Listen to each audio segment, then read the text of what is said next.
திருச்சிற்றம்பலம் தில்லையம்பலம்.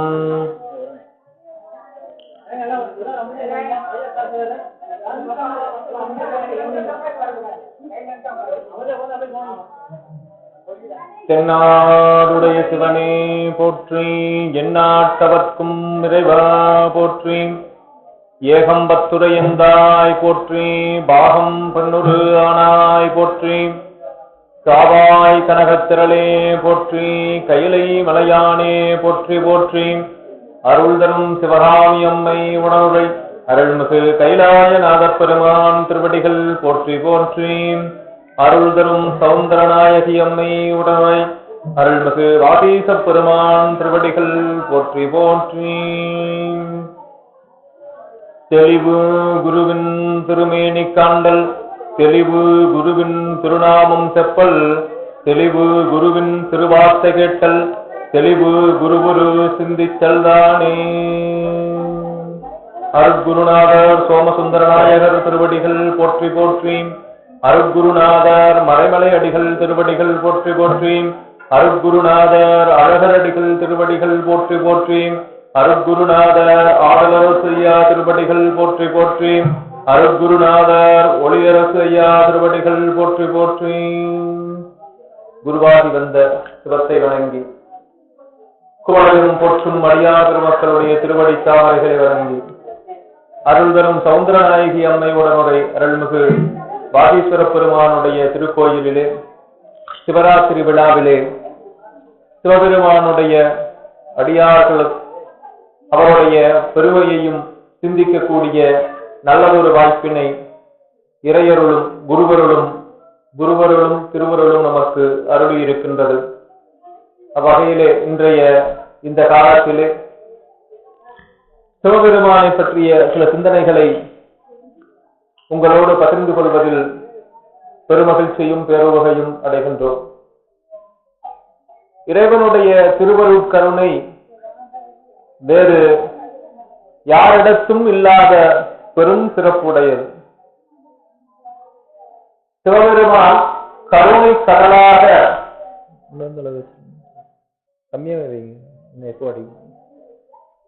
சிவபெருமானுடைய திருவருட் கருணையை அருளாளர்கள் எல்லாம் வியந்து வியந்து போற்றி இருக்கிறார்கள்.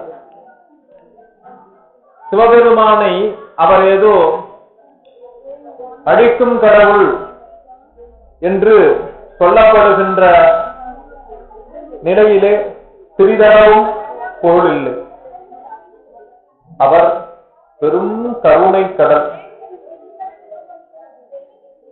அந்த கருணை வெள்ளத்தை நம்மால் உணர்ந்து கொள்ள முடியுமா என்பது மட்டுமே இங்கு சிந்தனை. கண்ணால் காண்பதை மட்டுமே நாங்கள் நம்புவோம் என்று சொல்பவருக்கு இறைவனுடைய திருவருட் கருணையை உணர்ந்து கொள்ள முடியுமா என்பது சற்றே சிந்திக்கக்கூடியது. நாம் சுவாசித்துக் கொண்டிருக்கின்றோம்.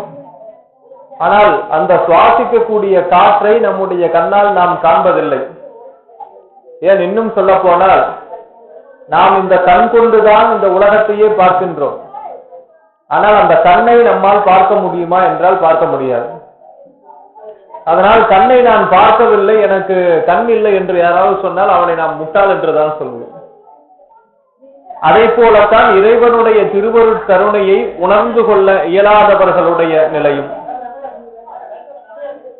இறைவனுடைய திருவருட் கருணையை உணர்ந்த அருளாளர்கள் நமக்கு அவனுடைய அருளை உணர்வதற்குரிய வழிகளை காட்டி இருக்கிறார்கள். நாம் அதை தெரிஞ்சுக்கலாம். சரி, சிவபெருமானை நாம் வணங்குகின்றோமே, அதனால் அவருக்கு என்ன நன்மை?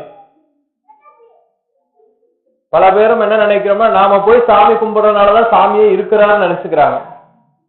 அப்படிலாம் இல்ல. அவனை வணங்குவதனால் அவனுக்கு எவ்வித நன்மையும் தீமையும் ஏற்பட போவதில்லை.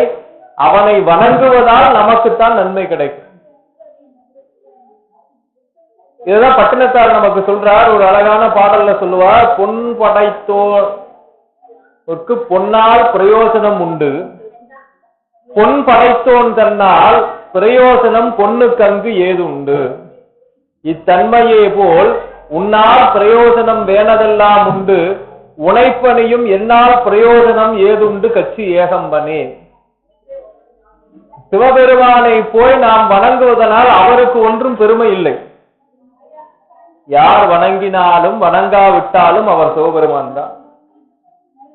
ஆனால் சிவபெருமானை சென்று நாம் வணங்குகின்ற போது நம்முள் நிகழ்கின்ற மாற்றம் நம்மை மற்றவர்கள் சிவனடியார்கள் என்று பெருமிதம் கொள்ளுகின்ற அளவிற்கு நம்ம இடத்துல மாற்றம் வரும். அதனால் நமக்கு நன்மை. எப்படி தங்கத்தை வைத்திருப்பதனால் நமக்கு பெருமை. எத்தனை பவுன் வச்சிருக்கிறோமோ அத்தனை பவுனுக்கு ஏற்ப அவர் பெரிய பணக்காரர், ஒரு உயர்வு கிடைக்கும். ஆனால் நாம வைத்திருப்பதனால் அந்த தங்கத்துக்கு ஏதாவது பெருமை இருக்கான்னா இல்ல. நாம வச்சிருந்தாலும் தங்கம் தான், வேற யாராவது வச்சிருந்தாலும் தங்கம் தான், வெறுமனே விட்டாலும் அது தங்கம் தான். அதுக்கு ஒன்றும் பெருசா எந்த விதமான பாதிப்பும் ஏற்பட போறதில்லை. ஆனால் அதை வைத்திருப்பதனால் நமக்கு பெருமை. அதை போல இறைவனை வணங்குவதால் இறைவனுக்கு எதுவும் கிடையாது. இறைவனை வணங்குகின்ற நமக்குத்தான் புண்ணியம். அதனால் நாம் அந்த புண்ணியத்தை தேடி வந்திருக்கின்றோம். இந்த புண்ணியத்தை தேடுகின்ற வேலையில நிறைய வகையான தொண்டுகள் உண்டு. இப்ப பார்த்தோம்னா நிறைய பேர் உட்கார்ந்து இங்கே திருமுறைகளை படித்துக் கொண்டிருக்கின்றார்கள். அது ஒரு வகை தொண்டு. அந்த தொண்டு அடுத்து இந்த குப்பைகளை எல்லாம் ஒரு சில பேர் அப்படியே கூட்டி பெருக்கி கொண்டிருக்கிறார்கள். அது ஒரு வகையான தொண்டு. இங்கு வந்தவர்கள் எல்லாம் பசிக்கின்ற போது அல்லது தூக்கம் வருகின்ற போது அவர்கள் ஏதாவது டீ குடிப்பதற்கும் மற்றவற்றிற்கும் உதவி செய்து கொண்டு சமையல் பணியை செய்து கொண்டிருக்கிறார்கள். அது ஒரு தொண்டு. எதுவுமே இல்லாமல் சிவசிவ என்று யாருக்கும் எந்த தொல்லையும் தராமல் ஒரு இடத்துல அமைதியாக அமர்ந்திருக்க அது ஒரு தொண்டு. என்னங்க சும்மா இருக்கிறதெல்லாம் தொண்டா? யாருக்கும் தீமை செய்யாமல் யாருக்கும் எந்த தொந்தரவும் செய்யாமல் அமைதியா இருக்கிறது மிகச்சிறந்த தொண்டு. பல பேர் ஏதாவது செய்யறேன்னு சொல்லி ஏற்கனவே செஞ்சிட்டு இருக்கிற வேலையும் கெடுத்துருவாங்க. அப்படி இருக்கிறதுக்கு இது எவ்வளவோ நல்ல விஷயம். இறை சிந்தனையில் இருப்பது மிகச்சிறந்த தொண்டு. யோக மார்க்கம்னு சொல்லுவாங்க. சரியை, கிரியை, யோகம், ஞானம். இந்த 4 வகையான வழிகளையும் நமக்கு வாழ்ந்து காட்டியவர்கள் தான் நால்வர் பெருமக்கள். திருஞான சம்பந்தர், திருநாவுக்கரசர், சுந்தரர், மாணிக்கவாசகர். இந்த 4 பேரும் நமக்கு திருமுறையின் வாயிலாக பல்வேறு விதமான அற்புதங்களை எல்லாம் நிகழ்த்தி காட்டி இருக்கிறார்கள். அந்த திருமுறைக்கு அத்தனை பெருமை உண்டு. அதையெல்லாம் உணர்ந்து சொல்லணும். அதனால மாணிக்கவாசக பெருமான் எல்லாருக்கும் முதல் படிநிலையா இருக்கிறது சிவபுராணம் தான். முதல்ல அதை பாட ஆரம்பித்து, அதை கேட்க ஆரம்பித்து, அதை படிக்க ஆரம்பித்து தான் ஒவ்வொருத்தராக மற்ற திருமுறைகள் எல்லாம் படிக்க போவாங்க. அதிலேயே முதல்ல சொல்வார், சொல்லிய பாட்டின் பொருள் உணர்ந்து சொல்லுவார் செல்வர் சிவபுரத்து. அந்த சொல்லிய பாட்டினுடைய பொருள் உணர்ந்து சொல்லணும். பொருள் உணர்ந்து சொல்லணும்னா பெரிய அகராதி வாங்கி வச்சு அதுக்கு என்ன பொருள்னு பார்த்து தெரிஞ்சு சொல்லணுமான்னா அதுவும் உண்மைதான். அந்த பாட்டினுடைய பொருள் சிவபெருமான் தான். இதற்கு பொருள் என்னன்னு மாணிக்கவாசகரிடத்துல கேட்டபோது, இதோ அவன்தான் பொருள் என்று நடராஜ பெருமானை காட்டி, கூத்தப்பிரானை காட்டி அவனோடு இரண்டரை கலந்தவர் மாணிக்கவாசகர். அதனால அவனுடைய பொருள் எது என்று சொன்னால் அது இறைவனுடைய திருவடிதான் திருமுறையினுடைய பொருள். அந்த திருமுறையை அன்போடு நாம் ஓதுகின்ற வேளையில, படிக்கின்ற வேளையிலே நமக்கு நன்மைகள் தொடர்ந்து பெருகும். நமக்கு எதற்கெடுத்தாலும் ஏதாவது ஒண்ணு கிடைச்சாதான் வருவோம். எனக்கு அது கிடைக்கணும், இது கிடைக்கணும், 1008 வேண்டுதல்களோட இறைவனிடத்துல வந்து சேரணும். அந்த வேண்டுதல்களை எல்லாம் அவன் ஏற்று அருளுகின்றான். வேண்டத்தக்கது அறிவோய் நீ, வேண்ட முழுதும் தருவோய் நீ. வேற எங்கேயும் இறைவனுக்கு அப்படியெல்லாம் பேரே கிடையாதுங்க. ஆசை தீர தருவார், அலங்கல் விடைமேல் வருவார். என்ன கேட்கிறோமோ அதை கேட்டதை கேட்ட உடனேயே கொடுக்கக்கூடிய இறைவன் யாருன்னு கேட்ட சிவபெருமான் தான். அவனை அன்றி வேறு யாருக்கும் அந்த தன்மை கிடையவே கிடையாது. எத்தனை ஒரு பெரும் கருணையாளர் அப்படின்னா, ஒரு குழந்தை, ஒரு சின்ன குழந்தை அந்த குழந்தை பாலுக்காக அழுகிறது.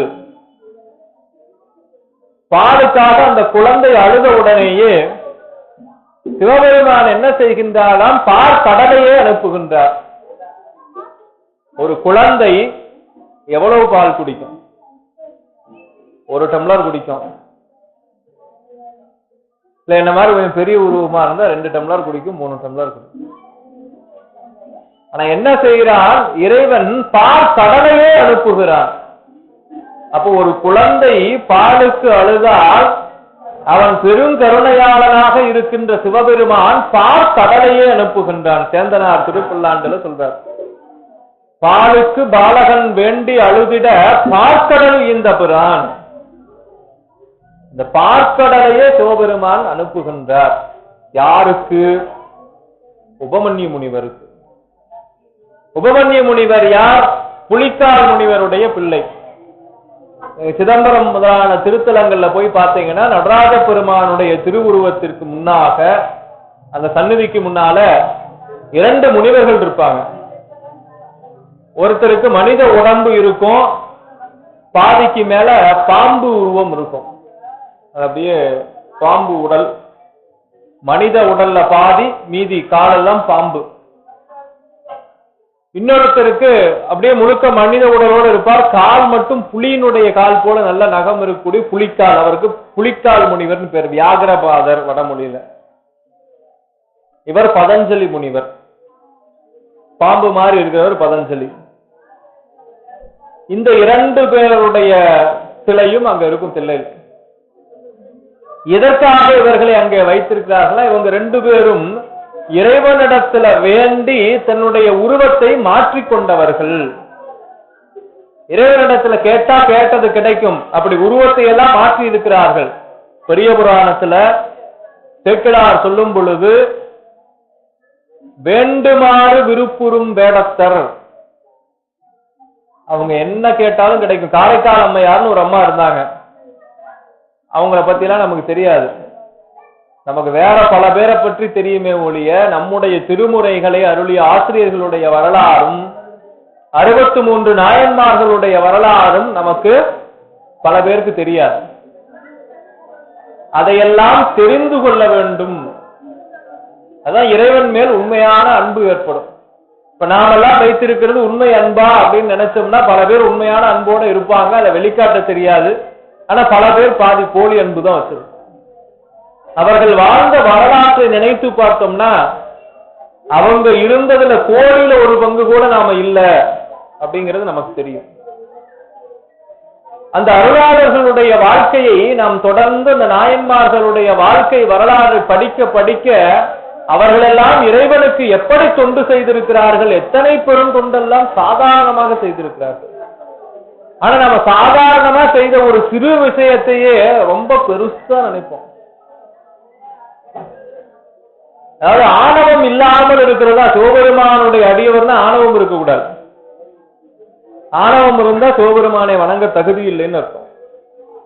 எப்ப உயிர்களிடத்துல வேறுபாடு காணுகின்றோமோ அப்பொழுதே நமக்கு சிவபெருமானை வணங்க தகுதி இல்லைன்னு அர்த்தம். அப்ப என்ன செய்யணும்? அவன் அத்தனையும் கடந்தவன். சிவபெருமானுடைய சந்நிதியில அத்தனை பேரும் ஒன்றுதான், உயர்வு தாழ்வு இல்லை. அவர் அத்தனை பேரையும் மிக அன்போடு ஏற்றுக்கொள்ளுகின்றவர். இல்லைன்னா அவருடைய பன்றி உருவம் எடுத்து வந்திருக்கிறார். பன்றி குட்டிகளுக்கு பால் கொடுப்பதற்காக தாய் பன்றியினுடைய உருவத்திலே சிவபெருமான் வந்து அருளுகின்றார். நாம் எல்லாம் பார்த்தால் முகம் சுளிக்கக்கூடிய அந்த பன்றியினுடைய உருவத்தை இறைவன் தாங்கி இருக்கிறான்னா அவன் எத்தனை பெரிய கருணையாளனாக இருக்கும். அவன் தான் அத்தனை உலகங்களுக்கும் அத்தனை உயிர்களுக்கும் அதிபதியாக இருக்கின்றவன். அவன் நினைத்திருந்தால் ஒரு நொடி பொழுதிலே இறந்து போன அந்த பன்றியை அப்படியே உயிரோடு எழுப்பி இருக்க முடியும். ஆனால் அதை செய்யாமல் தானே பன்றியாக மாறி போய் அந்த பன்றி குட்டிகளுக்கு பால் கொடுக்கின்றான் என்று சொன்னால், தாயிற் சிறந்த தயாவான தத்துவனே என்று மாணிக்க வாசக பெருமான் அவரை புகழ்வதில் என்ன குறை இருக்கும்? அப்படி 13 பன்றி குட்டிகளுக்காக தானே தாய்ப்பன்றியாக மாறிய பெரும் கருணையாளன். யோசிச்சு பார்க்கணும். இறைவனுடைய கருணையை எந்த சொல்கொண்டும் அடக்க முடியாது. ஒரு குழந்தை பாலுக்காக அழுதற்காக கடலை கொடுத்தவர், பன்றி குட்டிகளுக்காக தாய்ப்பன்றி உருவம் தாங்கி இருந்து அருளியவர். இப்படி எத்தனையோ அவருடைய பெரும் கருணையை சொல்லிக்கொண்டே போகலாம். நாள் போதாது, நம்முடைய ஆயுள் போதாது. அத்தனை பெரும் பெருமைக்கும் உரியவர் சிவபெருமான். ஆனால் அடியவர்களிடத்திலே மிக எளியவராக வந்திருப்பார். அடியார்க்கு எளியார், மிக எளிமையாக அடியவர்களுடைய வீட்டிலே வந்து இருக்கக்கூடியவர். இன்னைக்கெல்லாம் ஒரு பெரிய கொஞ்சம் வசதி உள்ளவங்க கூட ஒரு ஏழையினுடைய வீட்டுக்கு செல்வதற்கு தயங்குவார்கள். பழைய நண்பர்களை எல்லாம் பார்த்தால் ஒதுக்குவார்கள். ஆனா அவர் அப்படி இல்லை. சிவபெருமான் ஒரு ஏழை விவசாயியினுடைய வீட்டிலே வந்து ஏறத்தாழ 4-5 மணி நேரம் அங்கேயே இருந்திருக்கிறார். சாமி நிறைய நேரம் எங்க இருந்தார்னா அவரோட வீட்டுல தான் இருந்திருக்கார். வரலாறுகளை எடுத்து சிந்தித்து பார்த்தால் சாமி எங்க அதிகமாக இருந்தார் அப்படின்னா, அடியார்களுக்கு யாரெல்லாம் தொண்டு செய்கிறார்களோ அவர்களிடத்திலேதான் சிவபெருமான் மிக அதிக நேரம் இருந்திருக்கிறார். இளையான்குடி மாறநாயனார் அப்படின்னு ஒரு நாயன்மார் இருந்தார். மதுரைக்கு பக்கத்துல இருக்கக்கூடிய இந்த பரமக்குடிக்கு அருகில இளையான்குடிங்கிற அந்த ஊரிலே இருக்கக்கூடியவர். மாறன் என்பது அவருடைய பெயர். வேளாளர் குலத்திலே தோன்றியவர். மிகப்பெரிய செல்வந்தர். பல ஏக்கர் நிலங்களும் அதன் மூலமாக விவசாயம் பார்த்து அதிலிருந்து வரக்கூடிய பொருளை எல்லாம் எடுத்து வருகின்ற அடியவர்கள் அத்தனை பேருக்கும் அறுசுவை உணவு வழங்கி கொண்டிருந்தவர். சொல்வார், கொண்டு வந்து மனை புகுந்து குலாவுபாதம் விளக்கியே மண்டு காதலின் ஆதனத்திடை வைத்து அர்ச்சனை செய்தபின் உண்டி 4 விதத்தில் 6 சுவைத்திரத்தினில் ஒப்பிலா அந்தர்நாயகர் தொண்டரிச்சையில் அமுது செய்ய அளித்துள்ளார். வந்த அடியார்களை எல்லாம் அழைத்து கொண்டு வந்து அவர்களுக்கு பாத பூசை செய்து உரிய ஆசனத்திலே அமர வைத்து இன்மொழிகள் எல்லாம் சொல்லி அவர் என்ன செய்கின்றார்? 4 விதத்தில் உணவு படைக்கிறார். நாமெல்லாம் நிறைய சாப்பிடுறோம். நம்ம இருக்கிறதுலே ரொம்ப பிரியமானது சாப்பிடுறதுதான். பல பேர் இறைவன் வாயை கொடுத்ததே சாப்பிடுறதுக்குன்னு தான் நினைக்கிறாங்க. உயிர் வாழ வாழ்க்கை கிடைத்ததே உண்பதற்கு அப்படின்னு நினைக்கிறேன். அப்ப இந்த உணவு எப்படி உண்ணுகின்றார்? 4 வகையாக சொல்றார். 4 விதத்தில் 4 விதமா சாப்பிடணும். அதெல்லாம் நம்ம தமிழ்நாட்டில் நம்ம விருந்துலதான் எல்லாம் இருக்கும். வேற வெளிநாட்டுல மற்ற நாட்டுக்கெல்லாம் போனா இந்த மாதிரி இருக்காது. உண்ணல், தின்னல், பருகல், நக்கல் 4ம் இருக்கணும். இந்த 4 விதமான உணவு 4 விதத்தில் 6 சுவைத்திறத்தினில் 6 சுவை, இனிப்பு, உவர்ப்பு, துவர்ப்பு, காப்பு, கசப்பு, இப்படி 6 சுவையில அவர் உணவு படைத்து அளிக்கிறாரா. உண்ணல்னா சோறு இதெல்லாம் உண்பது, முறுக்கு, போண்டா, பஜ்ஜி இதெல்லாம் தின்பது, பருகுவது பாயாசம், பலரசம் இது மாதிரி எல்லாம் கொடுத்தா பருகுவது, தேன், பஞ்சாமிர்தம், ஊறுகாய் இதெல்லாம் நக்குவது. இப்படி 4 வகையாக உணவு பதார்த்தங்களை 6 சுவையிலே தயாரித்து வரக்கூடிய அடியவர்கள் அத்தனை பேருக்கும் அவங்க பணிவிடை செய்யறாங்க. உடனே என்ன சொல்லுவாங்கன்னா, இந்த ஊர் உலகத்துல அடுத்தவங்களை பேசுறதுக்காகவே பிறவி எடுத்தவங்க தான் பல பேர். அவன் வாழ்க்கையில என்ன இருக்குதுன்னு பார்க்கவே மாட்டான். அடுத்தவனை புறம் பேசுறதுலயே வாழ்க்கையை கழிக்கிறது. அவன் என்ன 10 லட்ச ரூபா வச்சிருக்கிறான், அதுல இருந்து 10,000 ரூபாய் கொடுக்கறது ஒரு பெரிய விஷயமா? சொல்லுவோம்ல, 10 லட்ச ரூபா வச்சிருக்கிறோம் 10,000 ரூபாய் கொடுக்கறது பெரிய விஷயமா?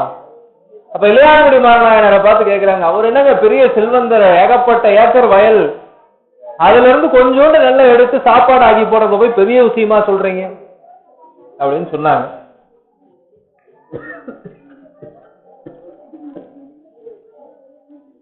அப்படி சொன்ன உடனேயே சிவபெருமான் பார்க்கிறார், அவருக்கு எப்பவுமே அவருடைய தொண்டர்களை யாரும் பழித்து பேசவே கூடாது. சிவபெருமானுடைய தொண்டர்களை யாரெல்லாம் பழிக்கிறார்களோ, தவறாக பேசுகிறார்களோ அவர்களுக்கெல்லாம் உயர்வு கிடைக்கவே கிடைக்காது. சிவனடியார்களை நிந்தனை செய்வது மிகப்பெரிய குற்றம். இங்க என்ன செய்யறாங்க, எல்லாரும் அவர்கிட்ட செல்வம் இருக்கு, பணம் இருக்கு, அதனால செலவு பண்றாரு அப்படிங்கிறாங்க. அப்ப சாமி பார்க்கிறார், முட்டா பசங்களா, அவன் பணம் இருந்தாலும் இல்லைனாலும் அவன் அப்படிதான் இருப்பான். அவரிடத்துல இருந்த செல்வம் எல்லாம் நீங்கி போகிறது, எல்லாம் காலி ஆயிடுச்சு. அப்படி காலியானதுக்கு பின்னால இவங்க அப்படியே வாழ்ந்துட்டு வராங்க. ஒரு நாள் ரொம்ப சிரமமான நேரம், 2 நாளா அவங்க சாப்பிடல. 2 நாளாக இளையான்குடிமார நாயனாரும் அவருடைய துணைவியாரும் சாப்பிடாம இருக்காங்க. மழை நேரம், மழைக்காலம். இந்த மழைக்காலத்துல ஒரு இரவு நேரம்.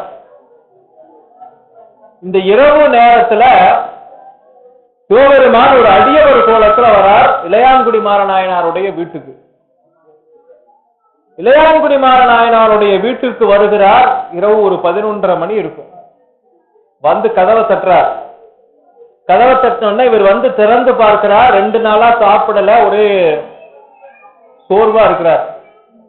ஆனா அப்படி இருந்த போதும் வந்த அடியாரை பார்த்து முகமலர்ந்து, ஐயா வாங்கன்னு வீட்டுக்கு கூப்பிட்டு ஒரு துண்டு கொடுத்து அவருடைய ஈரத்தை எல்லாம் தொடச்சிட்டு, ஐயா உட்காருங்கன்னு சொல்லி அவரை உட்கார வைத்து ஒரு நல்ல 4 வார்த்தை நல்லதாக பேசி அவருக்கு ஒரு பாத பூஜையை செய்து வணங்கி நிற்கிறார்.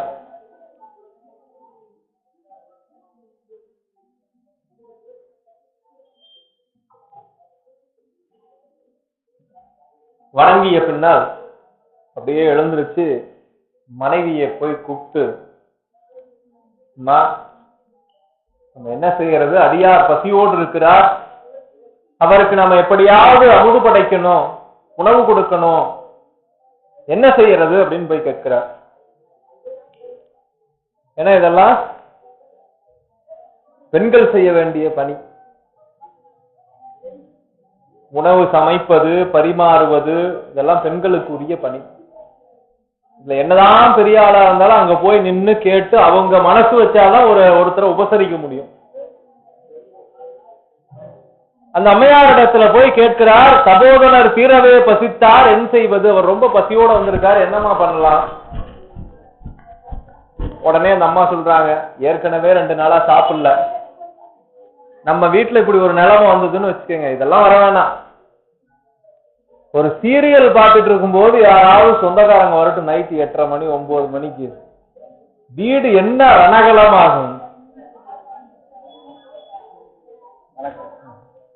மிக்சி இருக்கு, கிரைண்டர் இருக்கு, எப்ப போனாலும் மளிகை கடை பக்கத்துல திறந்து இருக்கு. ஓடி போய் ஒரு 1/2 கிலோ உரம்புறைய துரத்துறதுக்குன்னே நாம ஒண்ணு கண்டுபிடிச்சு வச்சிருக்கோம். அதை போட்டா கிளம்பிடணும்னு அர்த்தம். உப்மா, ஒரு வீட்டுல உப்மா கிளறி போட்டாங்கன்னா அதுக்கு மேல இங்க இருந்தேன்னா அடுத்த வேலை உனக்கு சோறு கிடையாதுன்னு அர்த்தம்.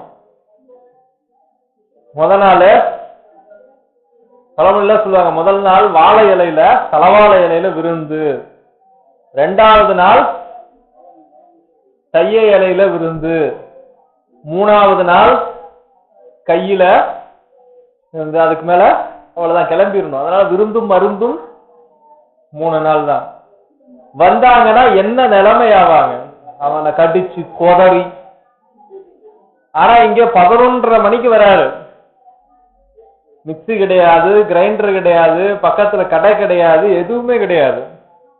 இந்த அம்மாட்ட போய் கேட்கிறாரு, ஒண்ணுமே சொல்லல, எப்படி இவருக்கு சாப்பாடு போடலாம். நாமளா இருந்தா கேட்போம், எப்படி இவருக்கு சாப்பாடு போடலாம். ஆனா இவரு போய் கேட்கிறாரு, எப்படி இவருக்கு சாப்பாடு போடலாம், எப்படிமா போடலாம், எப்படியாவது சாப்பாடு அவருக்கு கொடுக்கணுமே. அந்த அம்மா சொல்றாங்க, இன்னைக்கு காலையில போய் வயல்ல விதைச்சிட்டு வந்தீங்களா, அந்த நெல்லை எடுத்துட்டு வாங்க. நம்மளாம் இங்க விவசாய பகுதியில இருக்கிறோம், விதைக்குன்னு எடுத்து வீட்டுக்குள்ள வச்சிருக்கிற நெல்லையே சமையலுக்கு பயன்படுத்த மாட்டாங்க. ஆனா ஒரு அடியாருக்கு உணவு படைக்க வேண்டும் என்பதற்காக இளையான்குடிமார நாயனாரும் அவருடைய துணைவியாரும் வயல்ல விதைத்த நெல்லை போய் எடுத்துட்டு வர சொல்லி அந்த அம்மா சொல்றாங்க. அப்ப அடியார் மேல எத்தனை அன்பு இருக்கணும்னு யோசிக்கணும். அப்படியே கிளம்பி போறார். ஒரு கூடையை எடுத்து கவுத்துக்கிட்டு 11:30 மணிக்கு என்ன ஃபுல்லா போக்கஸ் லைட்டா போட்டு வச்சிருப்பாங்க அவங்க ஊர்ல. கடுமையான இருட்டு, மழை வேற பெஞ்சிட்டு இருக்கு, 1-2 தெரியுற நட்சத்திரத்தையும் மேகம் மறைச்சிட்டு இருக்கு. அப்படியே தடவி தடவி போய் அவருடைய வயல்ல விதைத்த நெல்லை அந்த மழை ஈரத்துக்கு எல்லாம் மேல மிதந்துட்டு இருக்கு. அது அப்படியே கையில அள்ளி அள்ளி கூடையில நிறைக்கிறார். அந்த கூடையை எடுத்துட்டு திரும்ப வீட்டுக்கு வரார். வீட்டுக்கு வந்து விறகு வேணுமே, நம்ம கேஸ் அடுப்பு, கரண்ட் அடுப்பு, இன்னும் என்னென்னமோ கண்டுபிடிச்சு மைக்ரோவேவ் ஓவன் அதெல்லாம் வச்சு சமைக்கிறோம். அப்ப அந்த விறகுல சமைக்கணும். விறகுக்கு எங்க போறது? வீட்டுல இருந்த அந்த கூரை மேல இருக்கக்கூடிய அந்த கட்டையெல்லாம் அறுத்து, விட்டத்தை அறுத்து விறகாக பயன்படுத்தி தீ மூட்டி அந்த அம்மா அந்த எடுத்துக்கொண்டு வந்த நெல்லை எல்லாம் பக்குவப்படுத்துறாங்க.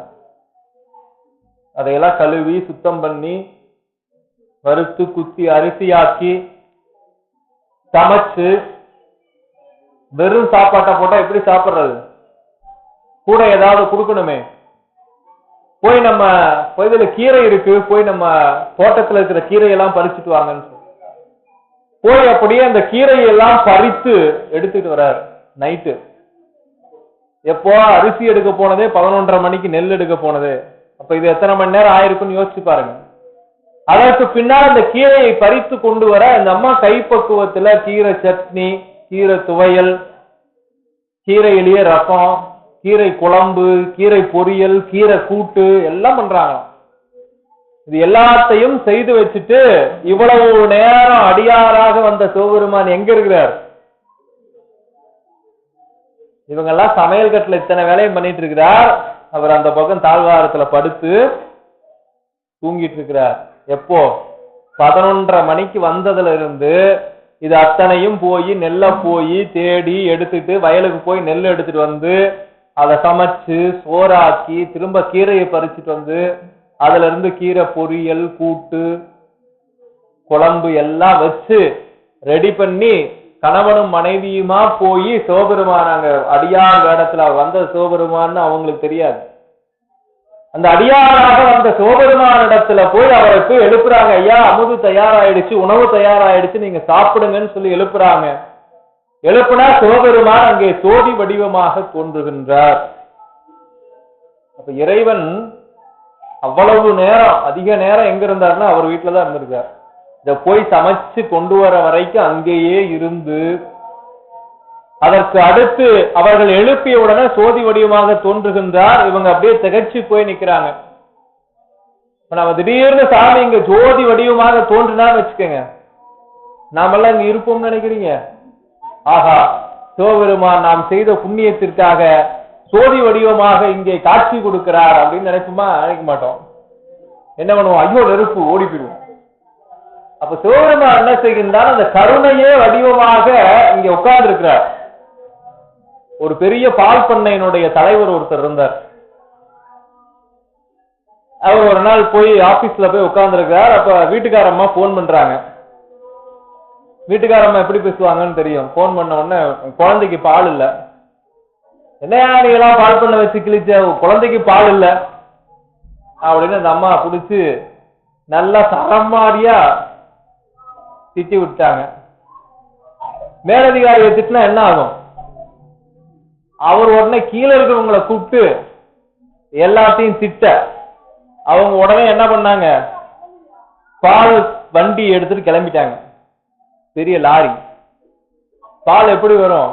முதல்ல எல்லாம் கறந்து ஒரு பெரிய இதுல கொண்டு போய் ஊத்திடுவாங்க. பால் வண்டியில வந்து அது அப்புறம் தான் திரும்ப பாக்கெட் பண்ணி ஊருக்கு அனுப்புவாங்க.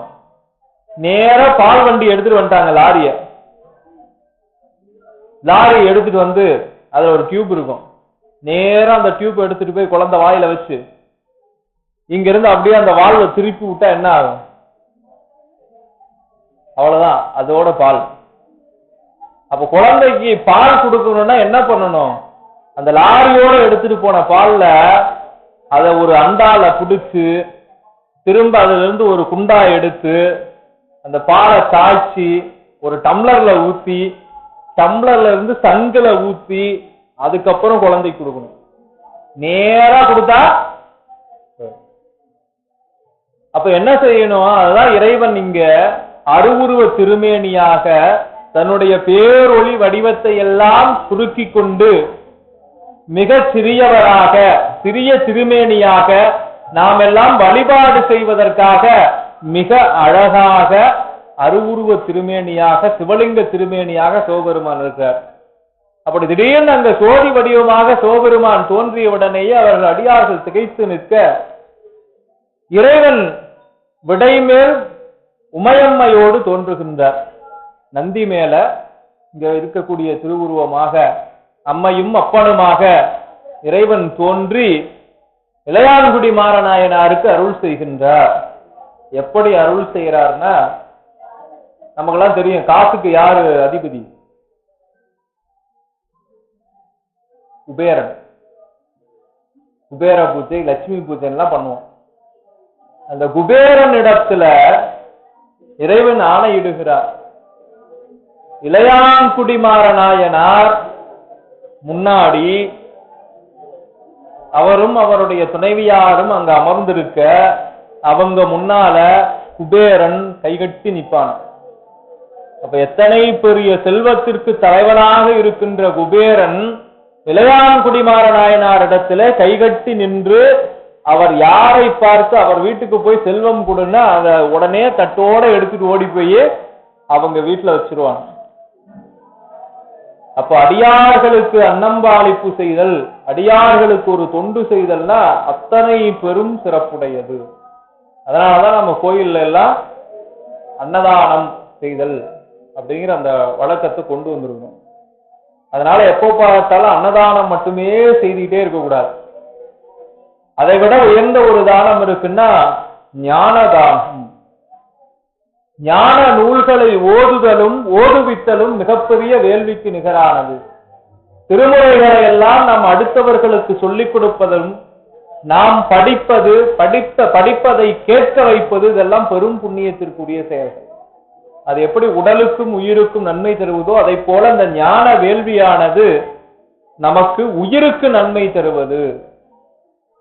இப்ப யோசிச்சு பாருங்க, நாம் எல்லாம் செய்கிற தொண்டு என்பது எப்படிப்பட்டது? அவர்களெல்லாம் செய்த தொண்டு எத்தனை பெரிய தன்மை உடையது யோசிச்சு பாருங்க. நாமள அதுல ஒண்ணு கூட செய்ய மாட்டோம், ஒண்ணு கூட செய்ய மாட்டோம். மழை நேரத்துல ராத்திரியில கதவை தட்டினா நம்ம முதல்ல கதவை திறந்து வைப்போமான்னு யோசிச்சிருக்கோம். முதல் விஷயம், கதவையே திறந்திருக்க மாட்டோம். அவர் கதவை திறந்தார், வீட்டுக்குள்ள கூப்பிட்டு எல்லாம் பண்ணி வயல்ல போய் விதைச்ச நெல்லை எடுத்துட்டு வந்தார். மழை சோறு இல்ல, ஒரே வார்த்தை முடிஞ்சு போச்சு. ஆனா போய் அதை தேடி எடுத்துட்டு வந்தார். விறகுல சமைக்கல, முடிஞ்சு போச்சு, அதையும் சொல்லல. காய்கறி எதுவும் இல்ல, கொடுக்கல, சொல்லல. அத்தனையும் தேடி தேடி அந்த அன்பு இருந்தா செய்ய முடியுங்க, இல்லைன்னா செய்ய முடியாது. அத்தனை அன்பு அடியவர்களிடத்தில் வைத்திருந்ததனால் அதை செய்தார். அதை செய்ததனால் அவருக்கு என்ன பயன் விளைந்தது அப்படின்னா நாம இப்ப பார்த்தோம். என்ன பயன்? அத்தனை செல்வத்திற்கும் அதிபதியாக விளங்குகின்ற பயனை சிவபெருமான் அருளினார். யோசிச்சு பாருங்க, ஒரு தொண்டருக்கு இதைவிட சிறப்பு செய்ய முடியுமா? வேற யாராவது செய்திருக்கிறார்களா அப்படின்னா இல்ல. அது சிவபெருமான் மட்டும்தான் தன்னுடைய தொண்டர்களுக்கு இத்தனை பெரும் சிறப்பை அருளி இருக்கிறார். திருஞான சம்பந்தர் பாம்பு கடித்து இறந்து போன ஒருவனை உயிரோடு எழுப்பி இருக்கிறார்.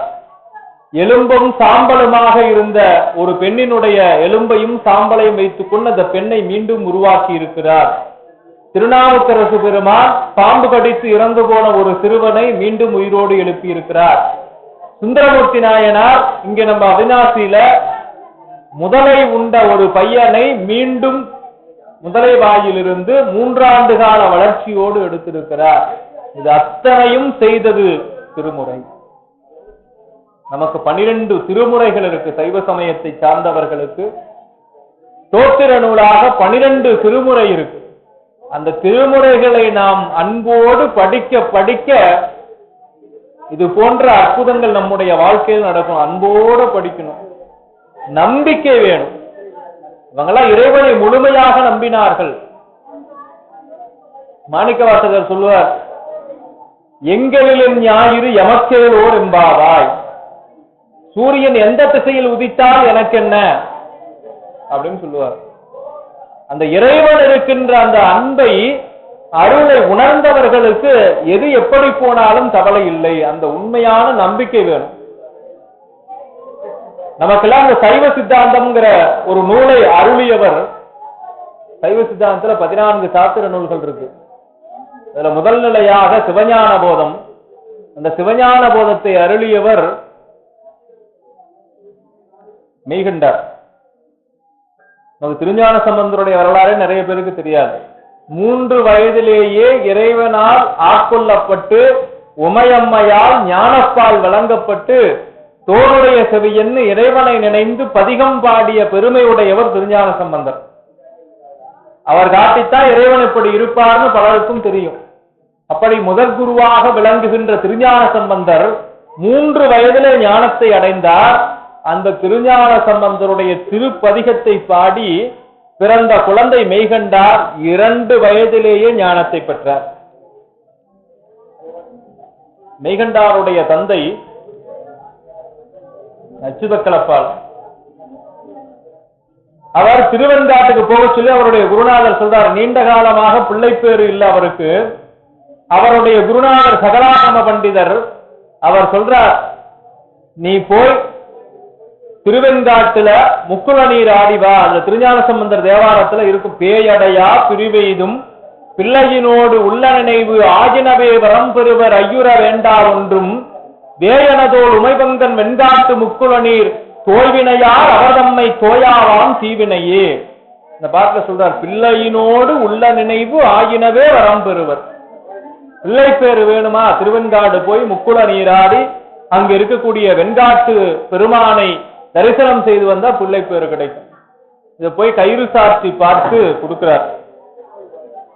கொடுத்த உடனே ஒரு அச்சுத கலப்பாளர் தன்னுடைய மனைவியை அழைத்து கொண்டு திருவெண்காட்டுக்கு போய் தங்கி இருக்கிறார். திருவெண்காட்டுல போய் தங்கி இருக்கும் போது அன்றைக்கு இரவு கனவுல சிவபெருமான் வரார். சிவபெருமான் வந்து உனக்கெல்லாம் பிள்ளையே கிடையாதுங்கிறார். யோசிச்சு பாருங்க, பிள்ளை வேண்டி இவர் இங்கிருந்து சிதம்பரத்துல இருந்து திருவெண்காட்டுக்கு போறார். திருவெண்காடு போய் நிற்கின்ற போது இரவு நேரத்துல சிவபெருமானே வந்து கனவுல சொல்றார், உனக்கு பிள்ளை கிடையாதியா அப்படின்னு. இவர் கனவுலயே சொல்றார், அச்சுத கலப்பாளர், நீ சொல்றத நான் நம்ப மாட்டேன். என்னுடைய குருநாதராகிய சகலாகம பண்டிதர் திருமுறையில தேவாரத்துல கயிறு சாற்றி பார்த்து திருவெண்காட்டு பதிகத்தை எடுத்து கொடுத்து, நீ திருவெண்காடு போய் இறைவனை தொழுதா உனக்கு பிள்ளை கிடைக்கும்னு சொல்லியிருக்கிறார். நான் திருஞான சம்பந்தருடைய வாக்கை நம்புகிறேன், என்னுடைய குருநாதராகிய சகலாகம பண்டிதருடைய வாக்கை நம்புகிறேன், உன்னுடைய வார்த்தையை நான் நம்ப மாட்டேன்னு சிவபெருமான பார்த்து சொல்லிட்டார். இது சிவபெருமான் வைத்த சோதனை. இதை பார்த்த உடனே அந்த குருவின் மேல் வைத்த நம்பிக்கையும் திருமுறையின் மேல் வைத்த நம்பிக்கையும் அந்த அம்மையாருக்கு மணிவயிறு வாய்த்து ஒரு மிகச்சிறந்த ஆண் குழந்தை வந்து பிறக்கின்றது. மெய்கண்ட சிவம் ஈராண்டுல 2 ஆண்டிலேயே ஞானத்தை பெற்று சைவ சித்தாந்தத்தை இந்த உலகத்திற்கே அருளிய பெருமகனாக அந்த குழந்தையை அத்தனை பேரும் போற்றுகின்றார்கள்னா அதற்கு காரணமாக விளங்கியது 3 ஆண்டிலே ஞானப்பால் உண்ட திருஞான சம்பந்த பெருமானுடைய திருவார்த்தை தான். அப்ப தேவாரத்திற்கு திருமுறைக்கு அத்தனை பெரிய மகத்துவம் இருக்கின்றது. சிவபெருமான் தன்னுடைய திருக்கரங்களால் மாணிக்கவாசக பெருமான் சொல்ல சொல்ல எழுதியதுதான் திருவாசகம்.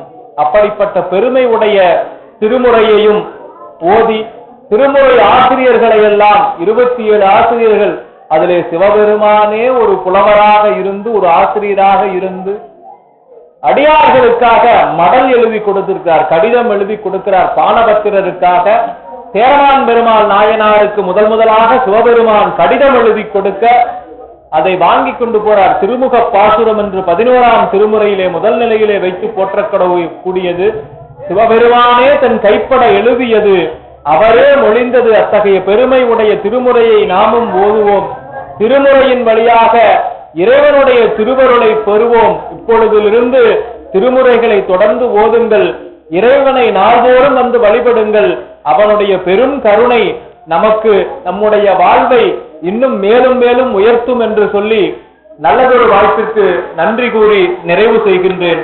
என்றும் இன்பம் பெறும் இயல்பினால் ஒன்று காதலித்து உள்ளமும் ஓங்கிட மன்றுடா அடியார் வான்புகள் நின்றது எங்கும் நிலவி உலகலாம். தென்னாளுடைய சிவனே போற்றி, என்னா தளர்க்கும் இறைவா போற்றி, ஏகம்பத்துடையந்தாய் போற்றி, பாகம் பெண்ணுருவானாய் போற்றி, அண்ணா மலைமன்னா போற்றி, கண்ணார முதற்கடலே போற்றி, காவா கரகத்திரளே போற்றி, கையிலை மலையானே போற்றி போற்றி, அருள்தரும் சிவராமி அம்மை உடனுரை அருள்மிகு கைலாய நலப்பெருமான் திருவடிகள் போற்றி போற்றி, அருள்தரும் சவுந்தர நாயகி அம்மை உடனுரை அருள்மிகு வாகீஸ்வர பெருமான் திருவடிகள் போற்றி போற்றி.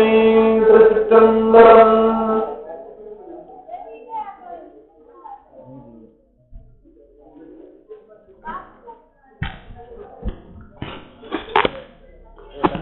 கையில்